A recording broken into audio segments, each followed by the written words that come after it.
This is a very delicious apple cookie, and you're gonna love it.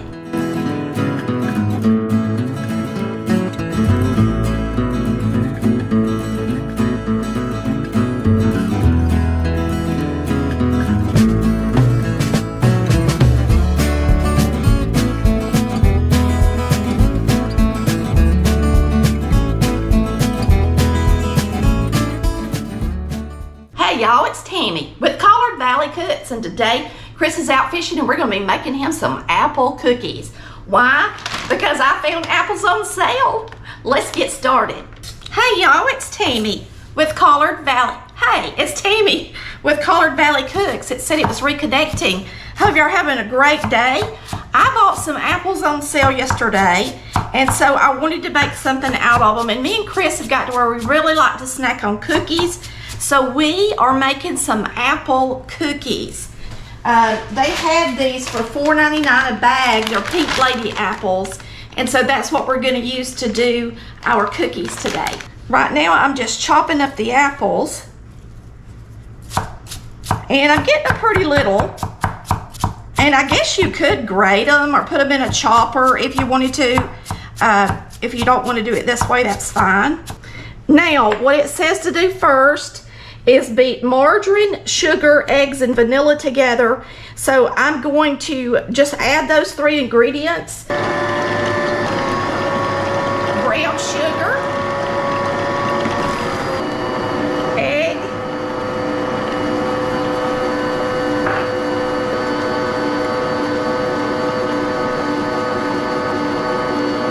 now we've got our margarine, our sugar, our egg, and vanilla in here. And now we're going to start adding the dry ingredients. This is an apple cookie. This is nutmeg, a quarter teaspoon. Salt, a half teaspoon. This is 2 cups of flour.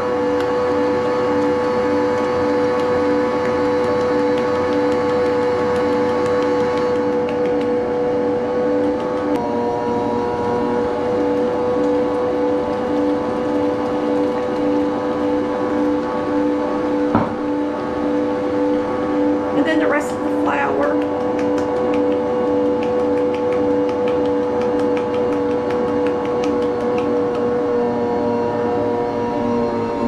Okay. Yummy. All right, let's scrape the sides and make sure it's mixed in there good. It looks good to me. That nutmeg got up on the side. I want to make sure it gets into the cookie. Now we're going to add apples and pecans to it. Now the recipe called for chocolate chips, but I don't want to use chocolate chips in mine because this is, me and Chris just have been wanting some cookies, and these are going to be delicious. But here's the apples, and it called for 1 cup, but I'm putting a little extra apple in it. And then we're going to make some frosting when they are cooking, okay? So there's our apple, our pecans. It's a whole cup of nuts. You can use walnuts or pecans or whatever you want to use, whatever you have handy.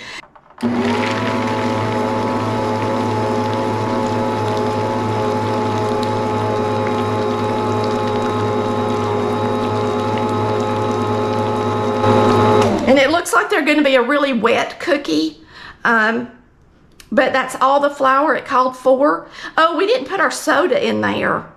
It's a half teaspoon. Let's do that right quick. Lord, I about forgot.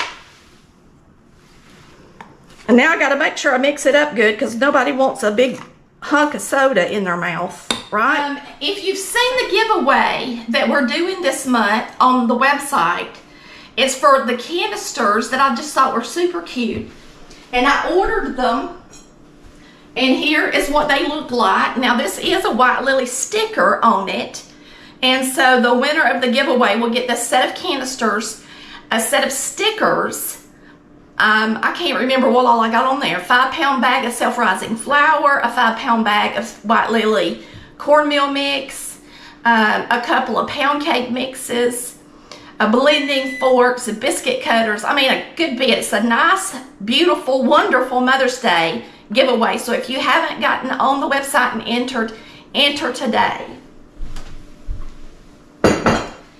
And if it kicks back your email and says that they're reading it as spam, which it does if it don't like your email, all you gotta do is email us through the website, send a message or email us, and I will add your email address to a safe list, and then you can enter. So don't give up quickly. Go ahead and make sure you send it, and I'll do it. I promise.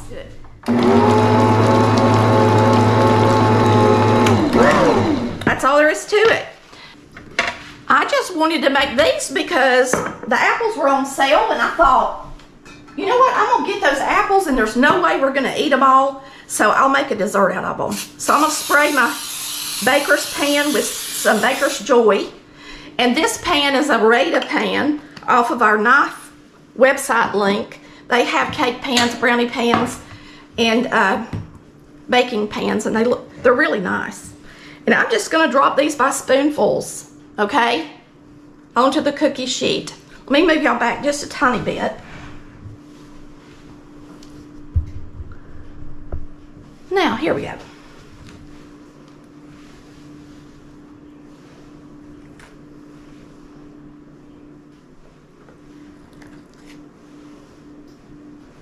And I have no idea how much they're gonna spread or anything. So if they do spread together, we'll live and learn, okay? As we go. I've never made these before. It's something new. These are apple. They're called Frosty Apple Bites, but I'm gonna call them Frosted Apple Cookies, okay? So we're gonna get these in the oven. And so we'll set the timer. So, I thought they'd be good. You know what? I should have thrown a little oatmeal in them. That would have been even better. But I didn't. I meant to. I mean, it's not in the recipe, but it would be delicious, wouldn't it? So if you want to throw a little oatmeal in yours, go right ahead. Matter of fact, I might take the rest of this mix and mix a little oatmeal in it. All right, so we're going to add just a little oatmeal in the rest of these cookies because I think it'd be good. When I bake, I just throw stuff together. You can throw anything in there you want to, really. It ain't gonna hurt nothing. So we're gonna, let's get the cookies out. I'm gonna stir this up. And the next ones we make will have some oatmeal in them. Okay?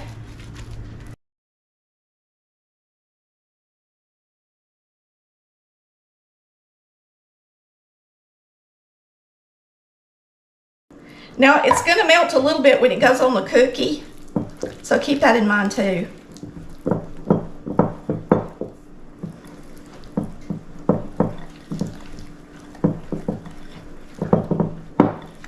All right, there it is, creamy cinnamon glaze. We'll bake them at a little higher temperature than 350 next time. But on the bottom, they're brown, so they'll probably be nice and chewy on the inside and good, more than likely. This pan, they just come right up off of it because it's non-stick. Boy, these look good. Now this is gonna melt and just fall down over the top of them. And you should ice them while they're still warm, so it will. All right, now this batter has the oatmeal in it. So we're gonna get these in the oven and we'll see which ones we like the best. And these are the oatmeal cookies. We're gonna see how they turn out. They're a little taller, so they didn't spread out as much. I saved the rest of the batter so we can refrigerate it and make cookies again and have them fresh. So I like to do that lots of times. I leave it in there up to a week. You can freeze it and keep it for a long time. All right, I'll show y'all these up close. That's the apple oatmeal. And then this is just the apple. So you can tell that the consistency is a little different between the two. So it's like having oatmeal in the morning.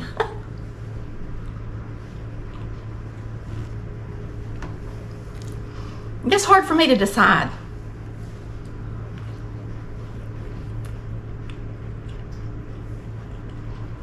Okay.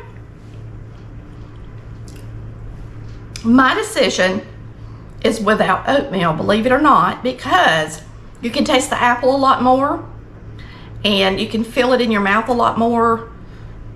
You can just really taste the apple more without the oatmeal. When you put the oatmeal in it, it doesn't really taste oatmeal-y to me. Now it might when it's cold, but I can't chew on the texture of the apple as good, if that makes sense. So I would prefer making these without the oatmeal if I were going to serve them to somebody. So without the oatmeal's the winner. I will see you next time on Collard Valley Cooks, where we cook what's on sale, right? See you next time. Love ya.